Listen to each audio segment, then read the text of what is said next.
Every one of you watching this screen, look out.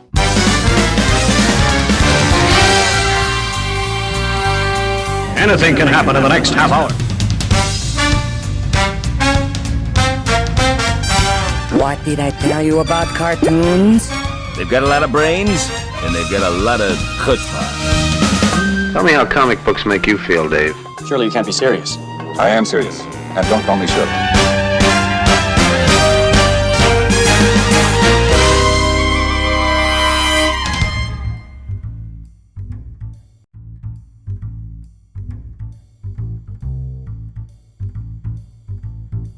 Hello, this is Franz Kantor, illustrator, cartoonist, and toon talker, and I'm here with Jim Bridges, and I'm the president of the Australian Cartoon Museum here in downtown Docklands, Melbourne, Australia.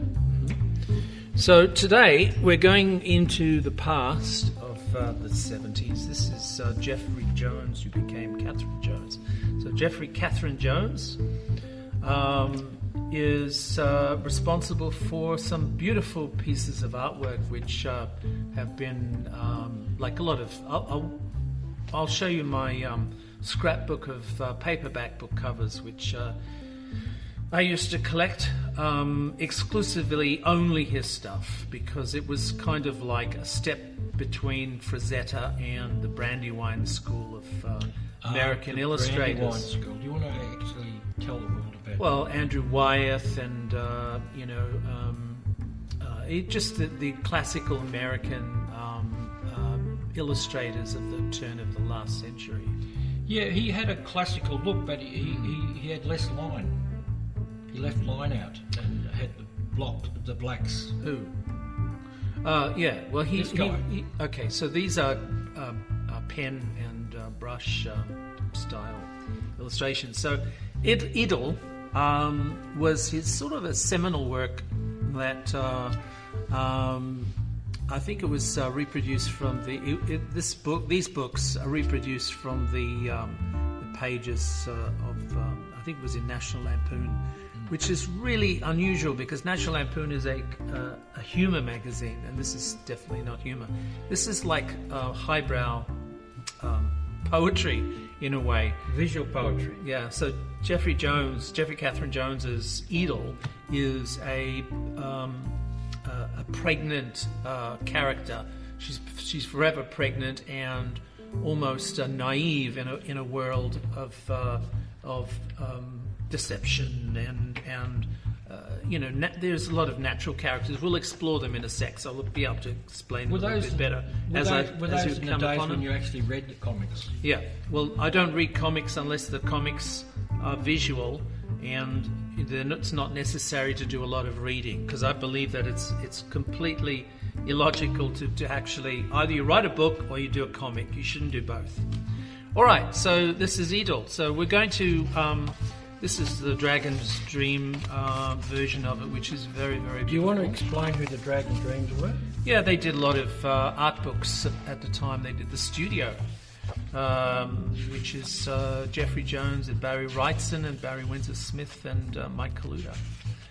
Okay. So IDYL, this is actually quite good. We've got a larger copy of this, which has got some great shots in it, and you'll have to forgive the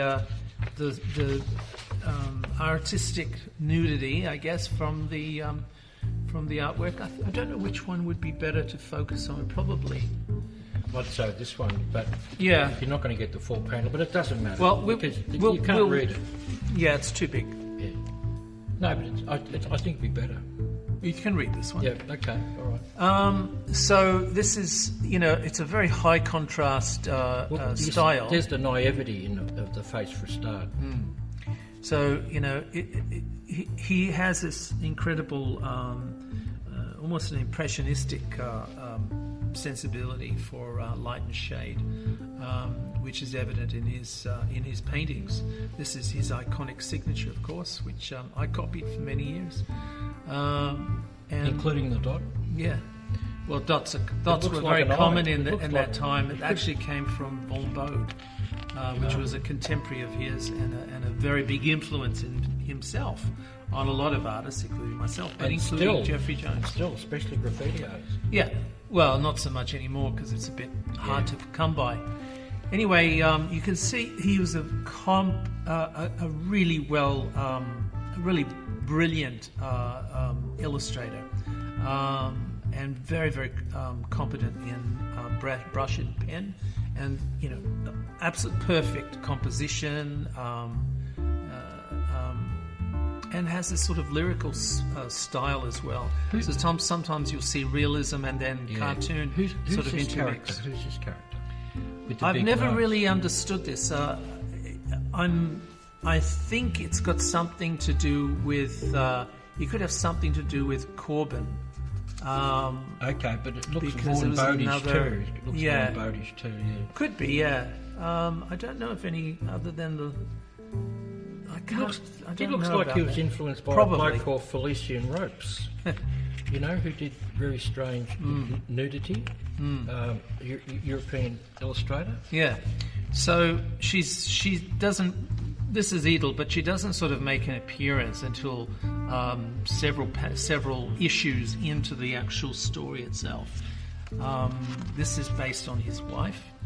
So it's a long one story, or it's This just is bits? his wife. Is it just is that just a one-off? Yeah. Or it's the whole story? No, there's no story. There's self-contained episodes, self-contained Yes. stories themselves. So they're always the same thing, and they don't. It's not a narrative in the sense that you've got a beginning, a middle, and an end. Yeah. It is like it's an open-ended question. Yes. So it's a poetic concept. Well, there's a lot of things here. There's Frazetta, Yeah. and there's even There's even Crazy Cat in here. I can see Crazy Cat. Well, the use of blacks were very, very powerful in his work. They got this sort of spotlight effect, which greatly affected me. I was very influenced by that. Using a lot of the Bollywood ideas of panel composition and panel ideas and things, obviously with the open panels and stuff. So there's a lot of really solid comic history in his work, and A lot of references too. But again, there's this really powerful individual approach. So he does these trees, these sort of pine trees, beautifully. He's really. I could show you some stuff that would actually really, really impress you. There's a story in, I think it's Vampirella magazine, where he used to do a lot of comics for, called Cold Cuts, where the pine trees, these sort of long bare branches in the winter of the pine trees actually create this incredible atmosphere.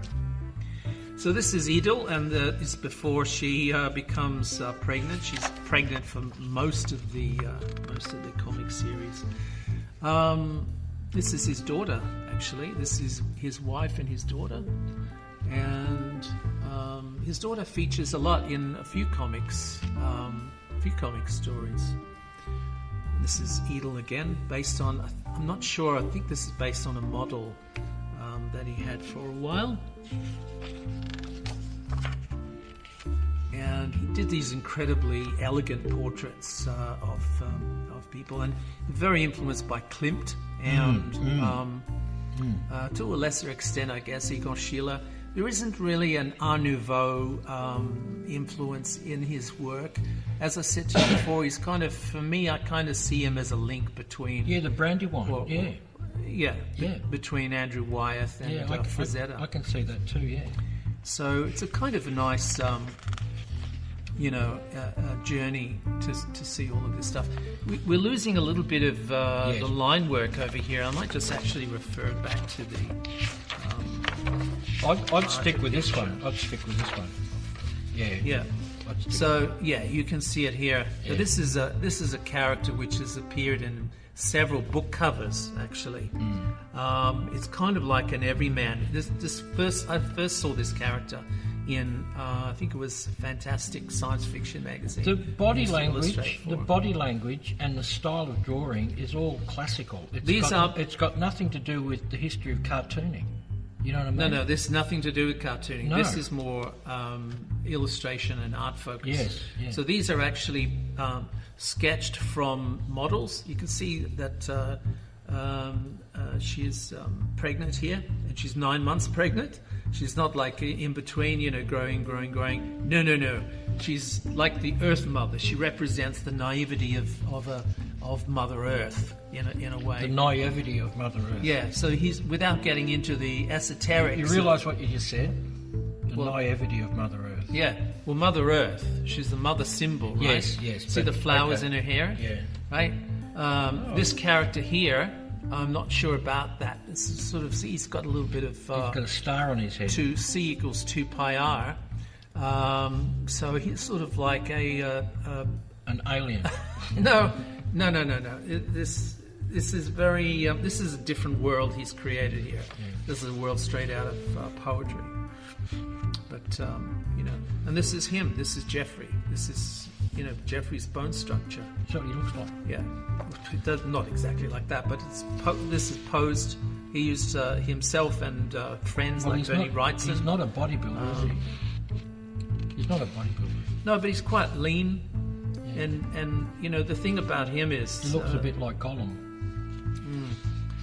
Precious, And there's just a hint of eroticism in this. No, I don't. I don't think it's eroticism. Just a hint. It's just a way of expressing the body, the human body, in a very beautiful way. There's this is based on his wife, but these are really these stories they're unusual, right? So when you start reading them, they have their own charm. So you sort of get into the charming aspect of these stories that don't have endings. They do not have endings. They're almost like they're like moments. Moments, yeah. Yeah. So I think IDYL is actually IDYL is sort of like a daydream, isn't it? Yes. So that's what these are. Yeah. These are daydreams. That's a beautiful shot. That of the bird. See a little. It's a good cartoony sort of bird, but his a gag. Yeah. It's a gag. Yeah, it's like it's a conversation about ego and about philosophy and things. So it's very sort of poetic. Says, who the hell does she think she is? I'm the universe, and the universe is mine. Maybe I'll stay. Yeah, he's about to shoot through. So they're based on sort of dialogues in a way. He did another series in heavy metal. Years later, called I'm Age, which is again based on this sort of dialogue approach, which is very interesting. Even the name. Look at this, Aristotle. It's got nothing to do with Aristotle, and yet it is about philosophy. This is occasionally he'll visit characters that he's done for book covers. This looks like a cover for the Neume. This is kind of this weird... This is him. Again, this is Jeffrey. Let's clearly see the features. This is his wife. See, like Aristotle, like she walks along, she finds 2 barrels, 44-gallon drums. Yeah. I wonder if there's anything in him. Nothing in this one. And she just doesn't even bother looking at the next one. She just walks away. Yeah. So it's sort of... It's saturated in philosophy. Yeah. That's what these strips are. They're sort of philosophical asides. They are, yeah. So, again, very unusual for a magazine like... but where was obviously the art editor fell in love with the bloody artwork. That's everybody loved Jeffrey Jones' work, It's really unique because it has got a European sensibility, but at the same time, it does remind you of... he was very popular in France, yeah. He was very, his artwork's very, very powerful and talks across cultures. So, look, I don't know what... Was she singing? Yeah, what she's singing.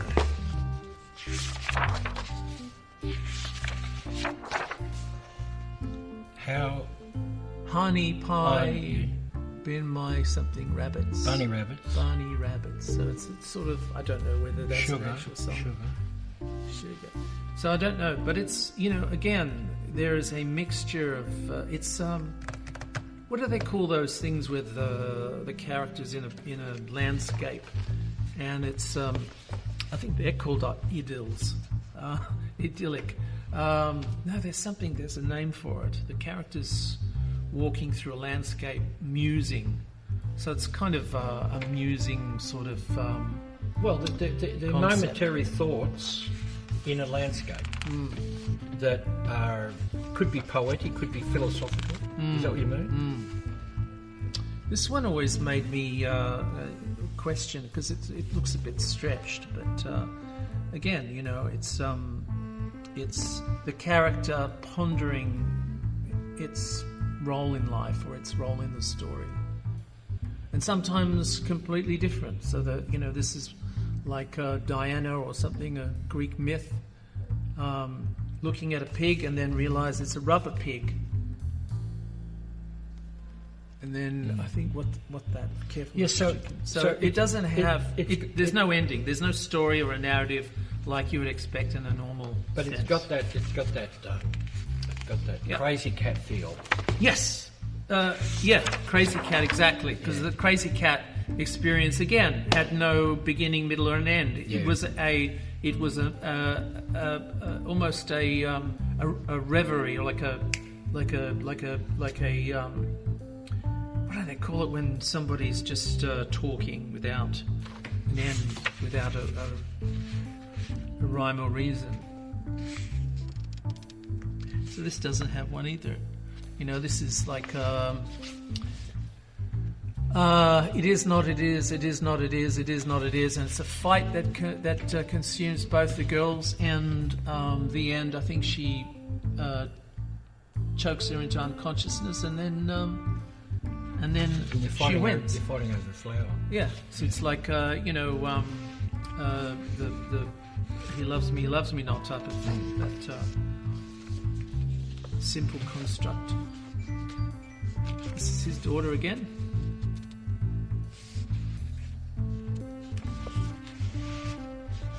This is a turtle. Look how beautiful the turtle is. This is it's magnificent. Well, and with the cartoon head. That's it. No, it's not that cartoon. It's just magic, and the choice of poses and angles, camera angles, and the composition and the use of light and dark. It's just amazing. It's really amazing. Chiaroscuro. I wonder if he was influenced by Bern Hogarth. Some of the backgrounds remind me of Tarzan. Oh, he did a calendar of Tarzan. Did he? Yeah. Okay. I've seen this. I've seen that. Yeah, this is quite famous. They put that in the fan. Well, I mean, the woman with the octopus is a Japanese sexual trope. Look how beautifully he does the lips here. Yeah, and the air coming out. It's great. So he's really obviously a pen and ink man, isn't he? Pen, ink, and brush. Yeah, and brush. Yeah. Look at this. He's done this this forest scape before, which is it's like it's sort of reminiscent of Wood and it's paired Frazetta. Back. It's also paired back. Bernie Wrightson. Yeah, it's paired back, Well, I mean, he would have it's not easy to do this. Lines. It's not easy to work in black and white, because you've got to think about, you can only paint the shadows. Yeah. You've got to be very careful how you do that, because, if you outline too many things, then you've changed its properties.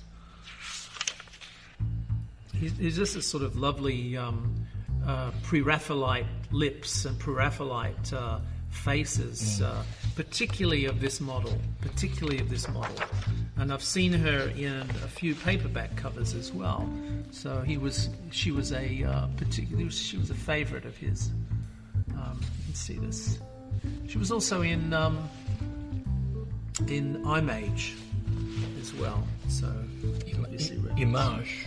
No, Image, which is Another word for image. It's like this, but a prehistoric scenario. Yeah. Look at how beautifully he does panthers. This, it's like he is a fan of Frazetta's. There's no doubt in that. He is a fan of Frazetta's. Yeah. Frazetta adores panthers.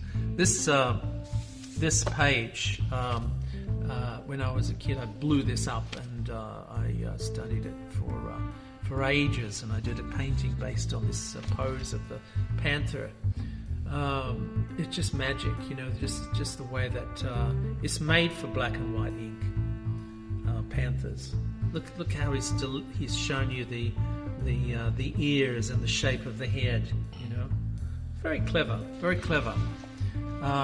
Study a lot of famous pen and ink artists, and there's a beautiful Klimtian forest. Let's go back to the. So it's like here is almost like the Adam and Eve with the snake.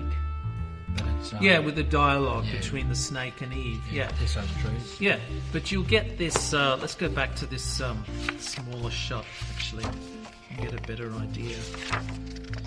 This is arranged into sections. This is IDYL in excess. So when she's 9 months pregnant, it's IDYL in excess. That's what it's called. There's the panther. So this is, just wanted to show you this crocodile or alligator and the serpent, the snake, and look how beautiful the snake is. This is a famous image, the girl and the snake. I've seen it done several times. He's done this a few times himself, but I've seen a few Preraphaelite painters do that as well. So it's like he's studying things and it's affecting him. It's affecting the narrative that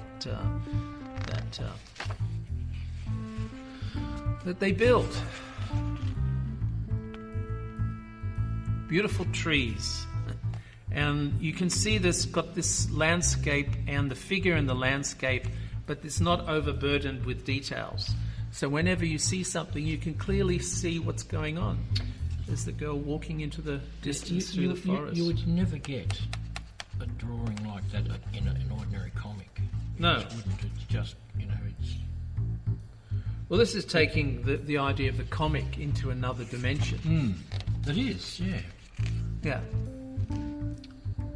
And even his monkeys, they always strike me as being very... they're very cool, but they have they look like monkeys, they look like chimpanzees, obviously. Well, but they have a intelligence about them. Yeah, like a wisdom. Yeah, like Planet of the Apes. This is before Planet of the Apes, but isn't it? No, Planet of the Apes is that's 60s. This is the 70s. Okay, all right. And even mice. I'm always impressed by the artists who draw mice. Mice and rats, who was it? You love those Mises to pieces, do you? I do, but the not just those, but the who was it? Gustave Doré did these incredible pictures of mice, and there was this German artist illustrator who did hippopotami and elephants. Oh, and Clay. Clay, Heinrich Clay, yeah. And he did fantastic mice as well. Yeah. Now, you might think, oh, big deal, but it's really. You can't make this stuff up. They're little tiny mammals and they have very particular poses and expressions. And he's able to get this unbelievably well. Very impressed. Again, this is another thing that I blew up. Not that I'm any good at drawing mice like this. That page. Yeah. That page, okay. It's just magic. Look at the space here, So he's a master of composition, and this is interesting because let's read this one. What are you doing? The butterfly said to her, "I'm waiting for something to come by. What are you waiting for? You'll see. So she starts to sing, and Butterfly says, "There it is now," and she says, "There it is there." What was that? That was an elephant. It probably still is. So you don't see the elephant. But No. There's this. Well, there's the cover. Yeah, but there's this. So the idea is that, Like they're referencing something. Her thoughts Yeah. are turned into gestures. Yeah. Physical gestures, physical body language that Yeah. sort of explain her. And she's also this, because she's a Mother Earth symbol. Yeah. She's a Mother Earth symbol. So the idea is that the conversation with the butterfly is about reality, right? Yeah. So reality is two things. Reality is the actual thing it is that you're referring to. It can also be you talking about the thing that it is. So in other words, it's a self-prophesizing reality.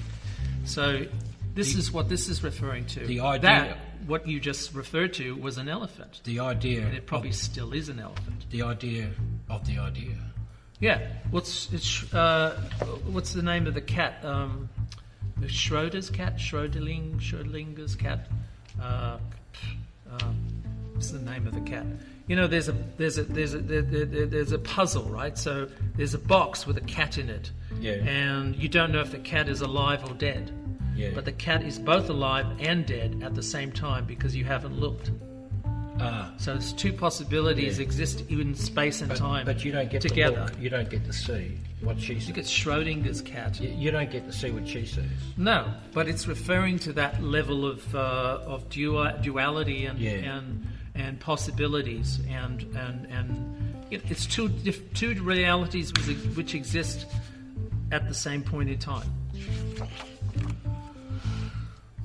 This is really interesting because I've always thought that a pregnant woman is the most beautiful woman in the world. There's a combination of the chemicals, what it does to her face and stuff, and also her sense of what's the word? Vulnerability. Yeah, but in this, he's using her in all sorts of ways. Yeah. She's also symbolic. Yeah, she's sitting on a round rock, right? So this is, again, it's emphasizing the roundness of her belly, the roundness of the earth, the world. Could be all of these things, but he's not pointing it out. He's just sort of referencing it like a poet would, sort of like with a half a sentence or a word or something poked in there. And this is, it's really beautiful. And the way that he integrates nature. Look at this. This is just in the foreground. It's a foreground shot, right? But it's just like bang. That's it. Well, that's like a lot of really high-class Japanese manga. They do this. They have these little bits of nature in a shot. But again, he's pointing out how good a compositionalist he is. So he's a visual narrative is par excellence. This is like this. His narrative is poetry, or a poetic form of storytelling, in a way, not rhyme, but poetic form of narrative. But the composition is incredibly formative and sophisticated. This is it's banking on something that comes from a knowledge of Japanese composition and Art Nouveau and classical painting, classical art. Things, There's so many things in here, and the beauty of it is you don't have to resort to mathematics. So there's no Fibonacci. There's no Fibonacci. But he's telling fibs about Fibonacci again. Fibonacci is another story altogether. Let's not talk about that. But look, I love the way that they integrate things that I'm not that familiar with, like vines. There's a bit of Fibonacci in that picture. I love looking at a little bit of things Fibonacci in that picture. Yeah, I'm not looking at. I love looking at things I'm not too familiar with. Now, Jeffrey Jones. Here's the thing about dinosaurs. So dinosaurs are very particular, right? So they're either working or they're not working, and we've seen examples before. Like Joe Kubert, for example, God bless him, and don't you dare criticise Joe Kubert to me. Joe Kubert and indeed Jack Kirby. What, couldn't draw dinosaurs? No, because you really do need to understand dinosaurs. Yeah, but they have to make up their own dinosaurs. Jack Kirby would make up his own things. Yeah. Okay, so, all right, given that. But look how beautiful this, the curvature of this, formerly known as a brontosaurus, and now, of course, is an apatosaurus. But it's just magnificent. And these were That's drawn... funny. These were featured in a series of paintings. Look at that, that's funny. Yeah, well, he's actually dragging through the topsoil or the wet or whatever of the landscape, the mud. Where I don't know where. I guess it would be mud because. And look at the pteranodons and pterodactyls, like seagulls, looking for chips or fish. So he's churning up the pond or whatever, the surface of the water, and they're saying, "Oh, there's a fish down there," and they're diving. They love that. So it's setting a scene there, but it unbelievably See, this is perfect. Because like she's walking along and she's saying all these Greek names. See, now are these names? Is this what that type of fish is called? No, I don't know. And then the fish comes alive, cough, hack, air, I can breathe, and then I can walk. Yeah. Maybe I can run. Yeah. And she's saying cross-o, she's big. Well, there's a humorous thing, right? Yeah. Hey, I can walk. So it's a fish. It's a reference to evolution. Yeah. So the fish walking, starting to walk, right, on land, and and he's sort of self-realized. So it's like I can walk. And a giant. Maybe I can run. And starts off with do mumble like the actual. Yeah, the water itself is mumbling. Yeah. It's talking. Yeah, so it's a very strange story, but, when I first saw this, I completely fell in love with it. Here you've got little violets or something. I don't know what these plants are, but you can bet your bottom dollar that these are reference something very specific. So they're like violets or some kind of particular type of flower, and they're beautifully done. And again, it's the same. This is, we just did a story, a book bite on Alice in Wonderland. This is again about almost about Alice in Wonderland. This is a Wonderland where the character of Alice, who is this pregnant IDYL, this girl, is in a conversation with the landscape. The flowers are talking, the trees are talking, the butterflies, the fish. So these are things that are giving us their thoughts and their philosophies and their needs and their wants and their selfishness and their personalities. They're coming through. This is really interesting panel. I mean, this is very sophisticated paneling going on here. Yeah. Very sophisticated. Well, and it's almost... I have no idea I could live here happily. But you can see again, he does this sort of tunnel of trees, and he's visited this concept quite a lot in a few paperback book covers and paintings. This is magic. It's referencing something that's realistic, but I tend to think that the forest, this sort of curly tunneling of forest, which looks very Alice in Wonderland. Well, it's also a metaphor. It's a metaphor. The forest, fantasy. Into the woods is all about it. Yeah. And look, see how the speech balloon. She's actually saying it, and that's in that panel, and then it's her saying it, and he's left his dot out of his name. Has he? Let's have a look. Left the dot out. Let's have a close-up of that. He's left the dot out. He has. So, but look at this panel. Yeah. He's definitely. This is a pause. That's a pregnant pause, but that's a pause. That's a pregnant pause. Yeah, but if you go back to Mignola, right? Mike Mignola does these. No, they're going into the dark woods. Right. And then it's pretty dark there, and then it's completely dark, and then they come out of it again. Ah, okay, so there's a journey. That's my reading, yeah. But these two panels have no dialogue. So they have no dialogue. They're placed there as a way of occupying time. When you've got flowers saying fingers,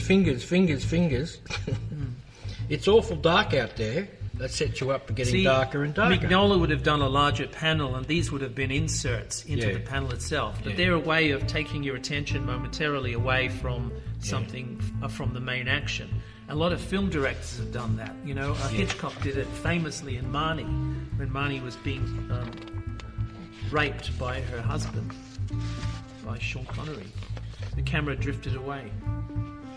Thank God for that. So yeah, he'll come upon things like a baobab, which you never would have thought about, and then it becomes a focus of a story. There's Crazy Cat in here. There is. Yeah, Kokomo, definitely. Yeah. You know, the horizon, Kokomo, the strange landscape, the talking elements, the talking rocks, the talking things. Yeah. You know, there's Kokomo all over it. There is a lengthy pause of wary dissent. We shall begin another story. And the plant says, you look very young. I was born that way. Yeah. So, again, she's alluding to this otherworldly, facet of her, IDYL. Well, who is she? This is interesting because this is pale, all those sort of structures that early man did. Yeah. And here she is carrying one, And then, I don't have any questions. I have the answers. Ask me the questions. Yeah. But he wrote this. That's the weird thing about this. You know, this is like really, really deep really, really deep dialogue, and the narrative. It's prose, but it's really, really deep and esoteric, and not esoteric, but what's the word I'm looking for? It's esoteric, all right, because like here it says, in her IDYL in her meandering stumbles upon the block, the hinged stone. I am the hinged stone, the stumbling block. Oh, the literal oracle. I have the answers. You seem to be falling apart. Ahem. I have the answers. Ask me the questions. I don't have any questions. And then it goes back to the plant, and then it's almost like a time machine in a strange sort of way, you know. Let's go back to the smaller book. You can get bigger shots. Stumbling block. Okay, here we go. So again, with the monkey, it's almost like a symbol of Darwin in a way. The chimpanzee. So that dialogue is very, very poignant. The dialogue with all of these characters in here, the landscape, it's like Mother Earth asking and answering the questions. Well, the questions are open-ended. You know, there's no answer, and in that is the answer. If I was an alien who was interested in art and I couldn't read English, I would love this book. Just because of where the blacks are. I'm not sure where how he's placed all the blacks. And it's not even the subject matter. It's where the blacks are. Okay, so in French poetry like Baudelaire, you would get this sort of strange, bizarre element of reality and unreality sandwiched together, and I think this translated into French would work beautifully. Not so well probably in another language, but definitely. You know, it's the beauty of English itself. It has this sort of dual usage and dual, that's the way poetry works in English. But English has been pinched from so many different languages that there's French here, there's German. It's made up of a lot of different languages. Yeah, has a lot of fathers. Appropriates a lot. Has a lot of fathers. Yeah. Now look at that. It's got to be one of the longest bloody thought balloons in the history of comics. Yeah, I won't read that one. But look again with this, the bird, milk Ross stuff, the crane. Yeah. Well, this reminds me of Kokomo, of the characters. Look at this. You know, and even the brushwork, the pen work is very reminiscent of Crazy Cat. And then he goes over this stuff, in the vine again. Yeah. Well, he is a master of the modern Pre-Raphaelites, the modern not Art Nouveau, but definitely Pre-Raphaelite sensibility. So Art Nouveau is a little bit too structured and decorative. So no males appear in this story? Not to my knowledge. No, I don't think so. But they do appear in I Mage. Age. But I've got a scrapbook of I'm Age, which I will show you in the next episode, so stay tuned. This is his signature. Yeah, let's finish on his signature. Yeah. Isn't that nice? It's like a perfectly balanced image. Could be a Christmas candle without the wick. This is Franz Kantor, and I'm buggered. Jim Bridges. it's tiring. It's really, this is very close. Jeffrey Catherine Jones is a subject very, very close to my heart, and it's taken me a long time to reveal this my love of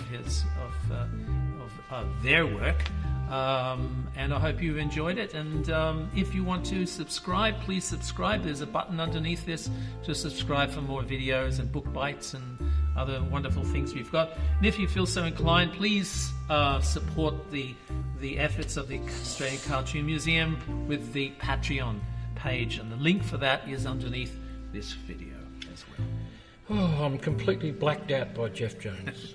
Bye-bye. Bye-bye. Thanks for the sour persimmons, cousin.